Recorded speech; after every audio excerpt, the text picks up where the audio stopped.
अस्सलाम वालेकुम, this is Syed Jamal Shah with JS learning solutions. आज की इस वीडियो में हम फर्स्ट ईयर की इंग्लिश की कराची बोर्ड की जो बुक है उसका एक चैप्टर है स्ट्रगल फॉर एन एजुकेशन, उसके क्वेश्चन एंड आंसर्स की एक्सप्लेनेशंस देखेंगे। बहुत इजी और आसान वर्डिंग्स में मैं इसकी लाइंस को एक्सप्लेन करूंगा, ठीक है। आई होप कि ये वीडियो आपकी समझ में आ जाएगी, जो आपके एग्जाम्स में बहुत ज़्यादा हेल्पफुल रहेगी। मैंने इससे पहले जो है वो एक वीडियो बनाई है जिसमें टारगेट पेपर फर्स्ट ईयर का डाला है, वो भी सर्च कर लीजिएगा आप लोग, ठीक है। वो भी आप लोगों के लिए बहुत हेल्पफुल होगा। तो ये जो चैप्टर है बुकर टी वॉशिंगटन ने लिखा है, और इस चैप्टर में जो है वो एजुकेशन के लिए स्ट्रगल को बताया गया है कि पुराने वक्तों में अगर आप इस्लामिक जो स्कॉलर्स थे उनकी अगर आप हिस्ट्री देखें तो पता चलेगा कि वो भी जब एजुकेशन गेन करते थे तो वो एक जगह से दूसरी जगह जो है वो जाया करते थे, ट्रैवलिंग किया करते थे एजुकेशन के पर्पस के लिए। और ईरान है या और जो बड़े बड़े जो ममालिक हैं वो एजुकेशन के एतबार से बहुत ज़्यादा मशहूर थे और लोग दुनिया से जो है वो वहाँ पर जाया करते थे एजुकेशन गेन करने के लिए। तो इसमें भी एक स्ट्रगल जो है वो दिखाई गई है बुकर टी वाशिंगटन की। ये जो है वो सियाह फाम इंसान थे। सियाह फाम का मतलब ये होता है कि ये काले थे और काले लोगों के लिए उस वक्त जो है वो एजुकेशन में थोड़ी सी प्रॉब्लम्स होती थी। अब देखते हैं कि इन्होंने किन किन प्रॉब्लम्स का सामना किया था। Why was the boy inspired to go to Hampton. ये जो लड़का, ये जाहिर सी बात है ये राइटर हैं बुकर टी वॉशिंगटन, ये इंस्पायर क्यों हुए कि इनको हैम्पटन जाना चाहिए। एक्चुअली होता ये है कि एक दिन ये जो लड़का है ये कॉन्वर्सेशन सुनता है। दो माइनर्स जो होते हैं, माइनर्स कहते हैं जो कोयले की कान में काम करते हैं, वो ये बात कर रहे थे कि एक बहुत बड़ा स्कूल है जो कि कलर्ड लोगों के लिए है वर्जीनिया में। कलर्ड लोगों की जब आप बात करते हैं तो इसका मतलब यहाँ पर है ब्लैक पीपल, ठीक है। कलर्ड पीपल जो है मतलब ब्लैक पीपल, जो काले लोग हैं उनकी बात हो रही है। ये स्कूल जो है ये इनकी रेस के लिए था, इनकी नस्ल मतलब काले लोगों की नस्ल के लिए था। और ये एक अपॉर्चुनिटी थी पुअर लेकिन जो काबिल स्टूडेंट्स हैं, वर्दी स्टूडेंट्स हैं, उनके लिए ये स्कूल जो था ये प्रोवाइड करता था एक तरह का ट्रेड यानी कि बिजनेस सिखाता था, और इंडस्ट्री यानी कि इंडस्ट्री में कोई भी समझ लीजिए कि हुनर सिखाता था, ठीक है। जब ये लड़का ये सुनता है इनकी कॉन्वर्सेशन तो वो बड़ा ambitions, he became ambitious to go to the Virginia. वो वर्जीनिया जाने के लिए बहुत ज़्यादा एम्बिशियस हो जाता है और वो ये सोचता है कि उसे इस स्कूल को ज्वाइन करना चाहिए। हालांकि वो उसको जो है वो उस स्कूल की लोकेशन और रास्तों के बारे में बिल्कुल भी आइडिया नहीं होता। क्वेश्चन नंबर 2 है, what did he learn during work. जब वो काम करता है, जाहिर सी बात है अब उसे हैम्पटन जाना होता है तो उसके लिए जब वो काम काज करता है तो उस काम के दौरान वो क्या समझता है। जब राइटर जो है वो काम करता है लुइस रुफनर के घर पर, तो वो ये सीखता है कि जो ओनर थी वहाँ की, मिसेस रुफनर जो थी, वो उनसे चाहती थी कि तमाम की तमाम चीज़ें क्लीन होनी चाहिए और she wanted things done promptly. और जितनी भी चीज़ें हैं काम वो अपने वक्त पर चाहती थी और सिस्टमेटिक काम चाहती थी। इन सब चीज़ों से बढ़कर ये कि वो ऑनेस्टी चाहती थी और फ्रैंकनेस चाहती थी। फ्रैंकनेस का मतलब होता है कि टू द पॉइंट बात करना, फालतू की बातें नहीं करना इधर उधर की। तो वो कभी किसी भी तरह का स्लिप शॉट नहीं चाहती थी। स्लिप शॉट का मतलब बेतरतीबी नहीं चाहती थी। वो हर दरवाज़ा और हर फेंस, फेंस कहते हैं बाड़ को या जंगले को, वो रिपेयर होना चाहिए।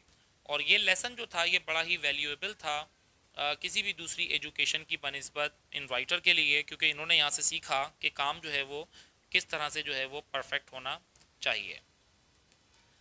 क्वेश्चन नंबर 3 है, what happened to the money he had earn at Mrs Ruffner's house. क्या होता है उन पैसों के साथ जो वो यहाँ से कमाता है। ये लड़का जब वहाँ पर अपॉइंट होता है उस घर में, जनरल लिविस रूफनर्स के घर में, वो $5 की सैलरी उसकी होती है पर मंथ। वो यहाँ से कमाता है, छोटी सी अमाउंट उसको वहाँ से मिलती है, लेकिन उसमें से कुछ पैसे जो है वो कंज्यूम हो जाते हैं, उसके स्टेप फादर जो है वो ख़र्च कर देते हैं और बाकी के पैसे जो है वो फैमिली खर्च कर देती है। कुछ डॉलर्स इसके पास बच जाते हैं जिससे वो कुछ कपड़े ख़रीदता है और बाकी की अमाउंट जो है वो अपने ट्रैवलिंग एक्सपेंसेस बियर करने के लिए अपने पास रख लेता है। क्वेश्चन नंबर 4 है, what did he do at Richmond in order to reach to Hampton city. Hampton जाने के लिए जब वो रिचमंड में स्टे करता है तो रिचमंड में वो क्या करता है। जब वो रिचमंड में पहुंचता है तो वो बहुत टायर्ड, थक जाता है, हंग्री, भूखा भी होता है, एंड डर्टी, और बहुत मैले कुचैली हालत में होता है। पैसे उसके पास होते नहीं हैं, उसके कोई एक सिंगल एक्वाइंटेंस यानी कि कोई एक रिश्तेदार या दोस्त उसको वहाँ पर नहीं मिलता। उसे शहर के रास्तों से वाकफियत नहीं होती। He crept under the side walk, तो उसको एक फुटपाथ नज़र आती है, और वो फुटपाथ के साइड में जहाँ पर फुटपाथ थोड़ी सी ऊंची होती है, वहाँ से वो रेंगता हुआ उसके अंदर चला जाता है, और वहाँ पर थोड़ी सी जगह जहाँ पर होती है वहाँ पर वो जाकर रात गुजारता है, और वो वहाँ पर सो जाता है। और जो बैग उसके पास होता है, उसका सैचल जो होता है, उसको वो क्लॉथिंग, उसको जो है वो पिलो बनाता है, तकिया बनाता है, और उसके ऊपर वो सर रखता है और वो सो जाता है। अगली सुबह जब वो उठता है तो अपने आप को वो एक बहुत बड़ी शिप के सामने पाता है, क्योंकि रात में वो आता है तो इतना ज़्यादा साइड की चीज़ें नहीं देखता। सुबह उठकर जब वो मुआयना करता है तो वो देखता है कि वो एक बंदरगाह पर होता है, और एक बहुत बड़ी सी शिप उसके सामने होती है। वो शिप के कैप्टन से पूछता है, परमिशन लेता है कि क्या वो वेसल शिप को कहते हैं, उसको अनलोड कर सकता है। मतलब जाहिर सी बात है, उसको भूख भी लगी हुई होती है, तो वो ये काम करना चाहता है कि ताकि ये काम उसे मिले, ताकि वो जो है वो कुछ पैसा वगैरह जो है वो बना ले खाने के लिए।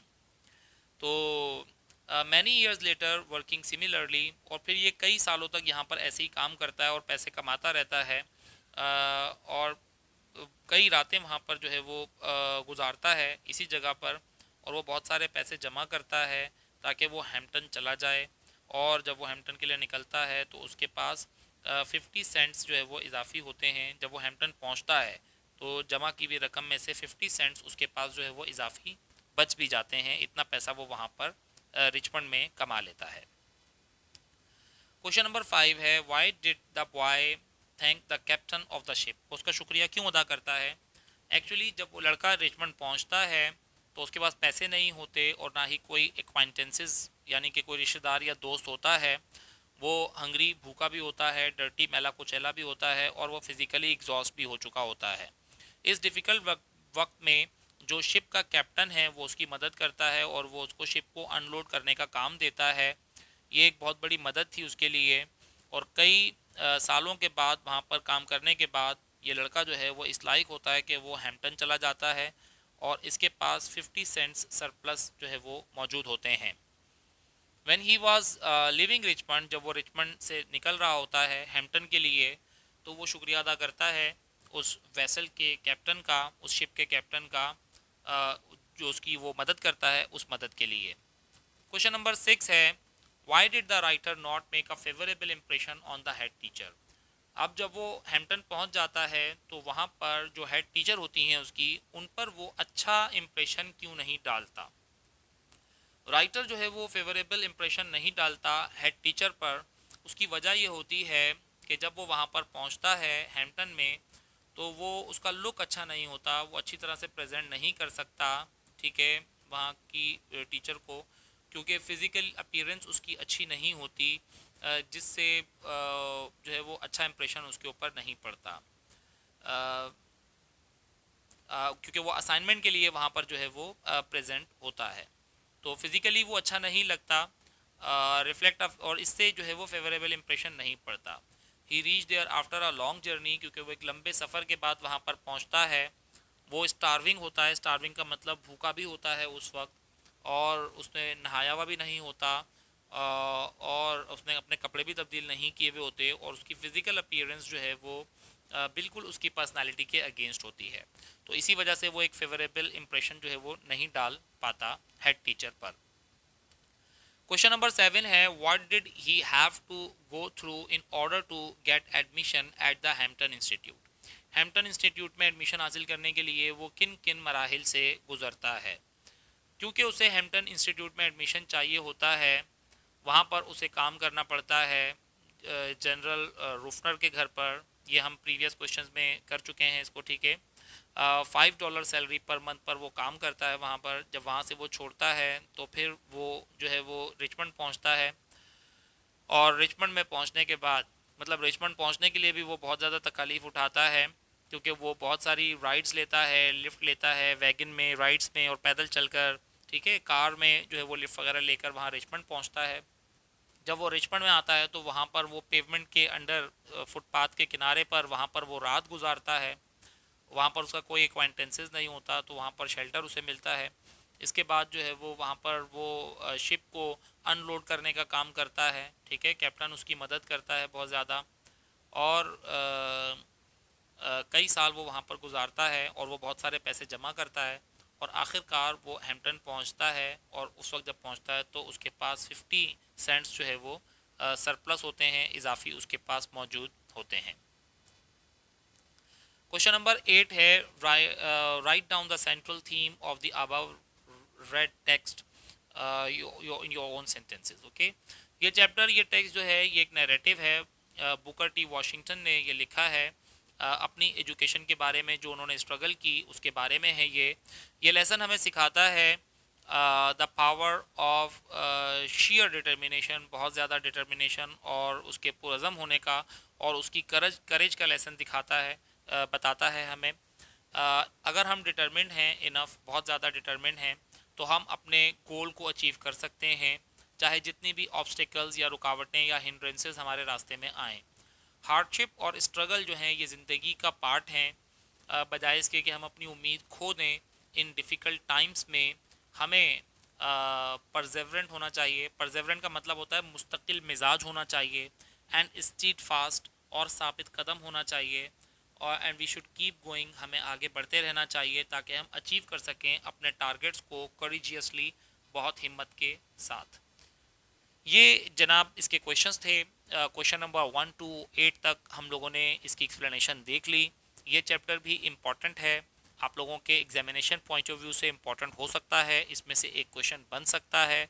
हर वो चैप्टर जो बहुत ज़्यादा फॉर्मल अंदाज में लिखा जाता है, जिसके राइटर्स प्रोमिनेंट होते हैं, वो चैप्टर इम्पॉर्टेंट होता है आपके एग्जामिनेशन पॉइंट ऑफ व्यू से। ठीक है, आई होप कि आपको आज की वीडियो अच्छी लगी होगी। ठीक है, I have tried my level best to make it easy for you.